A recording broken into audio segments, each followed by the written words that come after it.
the book of Hebrews is written to people who were tempted to do the very thing that a lot of Hebrew roots people are doing today, to Yeah. go back under the old system. This episode is brought to you by our Revo Report Patreon. Join our community to get first access to interviews, Bible study guides, devotionals, and prayer books for adults, youth, families, and marriages. Plus, resources on Christian living, leadership, sermon prep, exclusive Q&As, online Bible studies, and even one-on-one coaching or counseling. Visit patreon.com/VinceRevo and grow in faith and truth with us. So when we transition into the new covenant, we're thus transitioning out of the old covenant. And the old covenant has reached its fulfillment in Christ. It served its purpose. It was there for the people of Israel, and God gave this to them as a good gift whereby they would be ready for the coming of the Messiah. And now that we're in the new covenant, then we're no longer under those particular dietary laws and calendar laws and circumcision and all the particular laws and restrictions that were part of the old covenant. Those are now null and void because they've been fulfilled in Christ. And so we live in the freedom of the new covenant. Christ is the end of the law, and he's the fulfillment of all these good things in the Old Testament. I mean, the book of Hebrews, for instance, is great on this. So was the Old Testament sacrificial system good? Yes. Was it perfect? No. But Christ is. Was the old priesthood good? Yes. Was it perfect? No. But the priesthood of Christ is.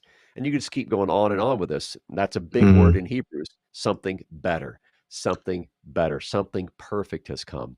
So really the whole book of Hebrews, and you could add Galatians in here as well. Galatians and Hebrews together are probably the best two New Testament books to reorient people who might be drawn to Torahism or Hebrew roots into an understanding of, hey, we have moved out of the old covenant because God has brought us out of the old covenant and given us a new covenant. So that's the answer to your first part, to your first question. The second question, with regard to a Christophany that often people overlook, and the one that I love to point people to is when in the book of Judges of all places, when the messenger of the Lord shows up to Gideon, and when he shows up to the parents of Samson. Either one of those are often overlooked because this is the messenger. I believe this is the Son of God. He's coming to Gideon, and he's sending him out on this crazy mission, with torches and jars and trumpets to defeat a much superior foe. Or when he appears to the parents of Samson, that's often overlooked too. This is the Son of God who shows up, and he is speaking there first of all, to the mother of Samson, and then later to the mother and the father of Samson. And the reason I love that one is people, when they first see him, they think he is just a regular guy.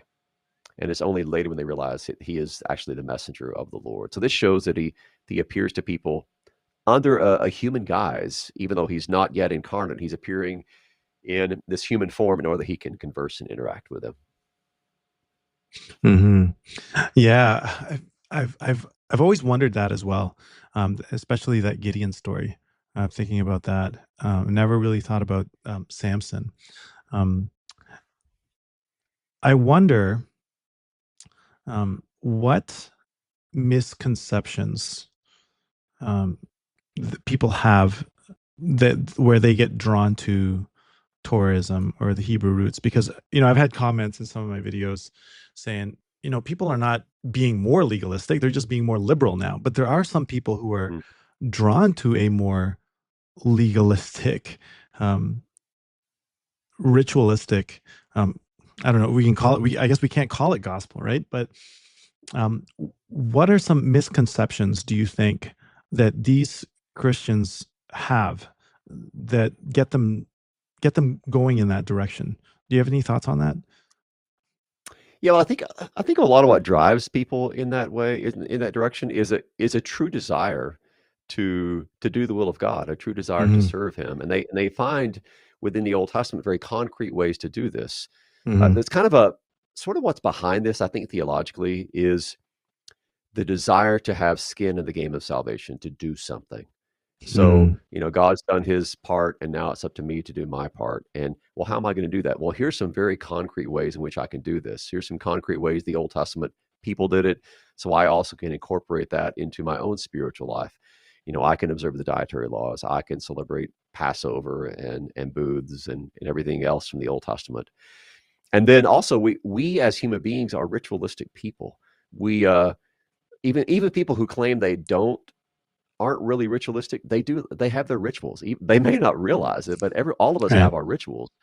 And so we are ritual people. Well, there's a lot of rituals that you have under the old covenant that are still then being kind of at least adapted by people who are in these groups today. So I think that's a lot of what fuels this. Mm. So the motivations may be good and maybe understandable, but ultimately what people are doing is they're going back under the law instead of rejoicing in the freedom that they have in Christ. And I think the fundamental misconception that people have is that, well, it depends on the individual. Some people review the new covenant as not a new covenant, but a renewed covenant, as if it's Mhm. basically a makeover of the old covenant, a makeover of the Sinai covenant.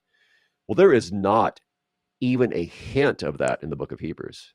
When you Mm. think about it, the book of Hebrews is written to people who were tempted to do the very thing that a lot of Hebrew roots people are doing today, to Yeah. go back under the old system of the law. And so Hebrews is trumpeting forth, no, do Mhm. not do that.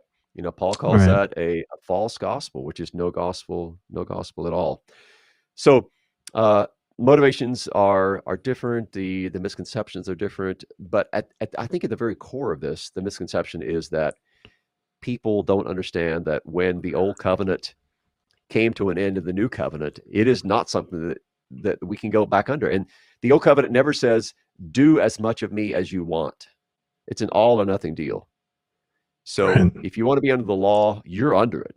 Every single bit, 613 commandments, you're all in. You can't say, well, I like 50 of them, or I just want to Right. celebrate this. God never gives us that as an option. You're either under the whole covenant or you're not under it at all. So Mm. there's no blending of a little bit of old, a little bit of new. No, you're either in the old covenant or the new. And I want to make sure that this is clear. You truly speaking, you can't be under the old covenant. You can pretend that you are, but you can't be because it is no longer in existence. It Mhm. ceased to be with the coming of Christ. So all we have is the new covenant, and that new covenant is a covenant of freedom and grace and life and service to the neighbor. And if people want rituals, well, there's plenty of good rituals that are part of Christian history that you can incorporate as part of the new covenant. If you want structure, my goodness, the church has all kinds of structure that it has created over the centuries, whereby if you want a very structured prayer life, well, the church has that. If you want a very ritualistic kind of worship, that's fine. There's plenty of churches that have that as well under Mhm. under the new covenant. So if that's what really a lot of people are looking for, something that is ancient, that has ritual, that has structure, well, that's not difficult to find in a lot of different churches that have kind of your traditional liturgical services. There's plenty of ritual, there's plenty of depth, there's plenty of antiquity and structure in those churches. So if that's kind of what you're looking for, as opposed to kind of a more modern or free form worship, well then those are options within churches that are part of the new covenant.